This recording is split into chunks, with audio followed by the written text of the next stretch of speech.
And back in Springfield once again, it is time to do the reveal of the new truck. So just wanted to do a quick little introduction and let's get right to it. Let's flip this camera around and we'll show you what the new truck looks like.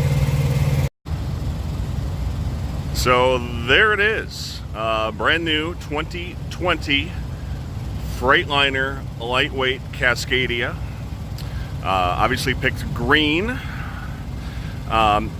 Graphics just to show you what I did. These are cat prints of some variety. Have my nickname on the door. And then that is the logo of the college that my wife and I went to, Northern Michigan University. My daughter is going to be attending school there this fall.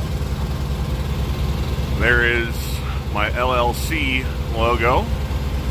And then, I don't know if many of you remember, back in the 80s, I remember that they had bumper stickers with that logo on it. And so I was able to track down the font for the bumper sticker, and they were able to recreate that. And then I've got a driver advisory board decal on there. It's already been set up. Sorry for the sun, sorry for the noise. We're in Springfield and everybody's got their APU running. But tanker set up, that's the black are the hydraulic hoses. And there's the hydro pack, that's the PTO pump. And then coming off the back are the two red hoses. And that is for the heat in transit. Let's go around the back and give you a 360 exterior tour. They kind of just caked on the fifth wheel grease, which is kind of funny to me. Brand new tri-pack. Prime has moved away from the Rig Masters, which is all I've had, so it'll be interesting to see how these work. I know folks are a big fan of these. And then the other side, same graphics, just to show you. Everything's the same on this side, but I did get my wife's name put on the door. As far as exterior as well, I did opt for the LED headlights, just to show you a difference. This is an older truck, but that's the standard headlights that come on the Cascadia, but I paid for the upgraded LED headlights. This is also, if you've seen Freightliners, you'll note that this is the older style grille. Just real quick, this is the new nose for the newer style. It's called a P4 Freightliner. That's a 2020 as well that somebody has ordered and hasn't yet come to pick up. This is a 2017, that's why it's an older style, but they don't have the lightweights available in the P4, the newer style, as of yet available. Part of the problem is they're too heavy to run lightweight. So that's the exterior. Let's take a look inside. Unfortunately, I am parked a little bit into the sun, facing into the sun, but we'll do our best on the interior tour. So again, this is a 2020 Freightliner Cascadia lightweight. And one of the things that I really liked about my International so the interior of this is very similar to the one that I've already posted a video of 4 years ago almost. One of the things I really liked is that there's, on the International, there was storage over on the side, on the top, and there isn't that on these. So the storage up top is here. Another section here. This is where that paper towel holder is on the on the International. Again here, but none here. And then two smaller sections here. This is another little glove box area, which is similar to the International. This also does have a glove box, which I think I've talked about. The International does not have a glove box. It's very small, but it is a glove box. Sorry, I'm just making, I really just got into this truck yesterday. Biggest difference, obviously, where's the stick shift? That is the gear select. So it's an automated manual, 13-speed, DT12, or DT13, sorry. So it is an automated manual. I have driven this a very short distance, less than a mile. Gonna take some getting used to, but I did take the class to see how it all worked. Biggest difference really is mountains and getting started.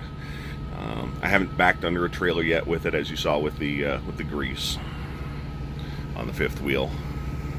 And then we move to the back. The other big difference between this and the International is the International has actual windows. This does not have windows. This has these little pop-outs, vents, which, you know, not the greatest situation in the world. I was not a huge fan of those. I mean, not that I didn't really open the windows on my International a lot, but I liked being able to. There is the controller for the APU. It's worked for a day so far. It hasn't shut off. Some other creature comfort controls. I will note that these, on no matter what truck you get at Prime, will not do anything in the back. And then some buttons as far as, one of the nice things I like, it's a sleeper mute. So if you do have something, like my wife likes to ride with me weekends and whatnot.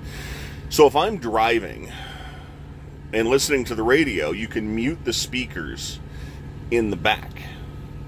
So that's kind of a nice feature. And then obviously turning on lights and stuff like that you could do with those controls. But for the most part, the climate control doesn't do much in the back, especially with the APU. I should say with the APU running, it doesn't do much or anything. With the truck running, it will function just the same as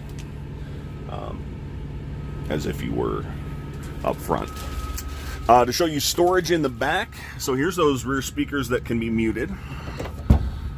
This then goes all the way behind. There's a little center section here that's shallow, and you can actually tuck stuff behind that on this side. But you can see, if you remember the cargo areas on the sides, that was one of the reasons I really liked the International. Again, I'm not in my truck overnights a great deal, so it's not a huge situation. When you pick up your truck, it will not have a mattress in it, so I've already grabbed my mattress. They will supply it, you just have to get it from actually from Detail Shop. Other upgrades that I did are the two seats. So there are, I think I mentioned, there are seat 1, seat 2, seat 3. So I did seat 3, which is the highest level of seat for the driver's seat. So this has additional lumbar support. It also has heat, and it has cooling built into the seat. The controls are, so that's another difference between this and the International. The controls on the International are both on the inside. So as you can see over here, the controls are on the inside, but they're on the left side of both of these chairs. So the controls are all on the left side of the door side for this chair. But this has heat and cooling and additional lumbar. I did pay for the lumbar, so you can see those buttons on this, but I did not get heat and cooling on the passenger seat. So sorry wife, you don't get heating and cooling.